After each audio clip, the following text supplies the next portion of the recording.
अच्छा हम यहाँ पे दे तो हमारे पास क्या हुआ, x square equals to y square आ गया, अंडर रूट लिया तो एक्स इक्वल्स टू वाई आ गया, तो ये 1 1 तो है। ऑन टू में हमने क्या करा, हमने सपोज करा कि जेड जो है वो उसकी रेंज है, जो मतलब एक रेंज है एक्स में जो बिलोंग कर रही है, तो जेड उसकी रेंज है और वो एक्स स्क्वायर मतलब जेड रेंज जो है वो उसके एक्स स्क्वायर के बराबर है।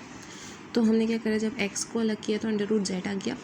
तो जब हमने एक एग्जाम्पल ली, हमने कहा सपोज जेड इक्वल्स टू 2, तो जब हमने 2 रखा तो हमारे पास एक्स का आंसर क्या आ रहा है, अंडर रूट 2, जो गलत है। क्यों? क्योंकि ऊपर हमने क्या कहा था, एक्स किसके बराबर है, वाई के, तो ये गलत हो गया क्योंकि एक्स या तो वाई होगा या अंडर रूट 2 होगा, एक ही होगा। 1 1 भी होना चाहिए और ऑन टू भी। तो मतलब ये कि ये 2 आ रहे हैं ना, तो ये गलत हो गया। एक्स का आंसर हमेशा एक आना चाहिए था, तो फंक्शन 2 पे थोड़ी डिफाइन हो सकता है एक्स का। तो मतलब ये कि ये 1 1 तो है लेकिन ऑन टू नहीं है। ठीक है, हम आगे बढ़ते हैं। हमारे पास ये सवाल है, अब हम इसमें पूछ रहे हैं उसकी डोमेन क्या है। अब हमें पता है कि ये जो है ये इक्वल टू 0 नहीं हो सकता, कि इक्वल टू 0 हो जाएगा तो ये सॉल्व नहीं होगा क्योंकि x अपॉन 0 इन्फिनिटी हो जाता है ना। तो ठीक है, अब ये क्या हुआ, हमने कहा कि इसकी डोमेन क्या होगी, फिर इन शॉर्ट यही होगी।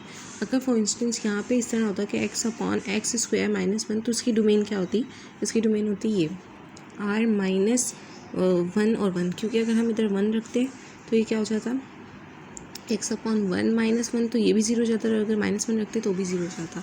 ठीक है, और अगर हम आगे बढ़ें तो हमारे पास ये सवाल दिया हुआ है, F of X equals to X under root X minus 4, इसकी डोमेन पूछ रहे हैं। तो हमें पता है कि हमने क्या करा, हमने कहा कि we know that if X minus 1 is greater than 0 then F of X is not defined. क्यों? क्योंकि अगर ये एफ ऑफ एक्स माइनस 0 क्या हो गया, छोटा हो गया 0 से, तो क्या होगा, ये भी ऑफ कोर्स 0 से छोटा तो हो ही नहीं सकता ना, क्योंकि फिर वो डोमेन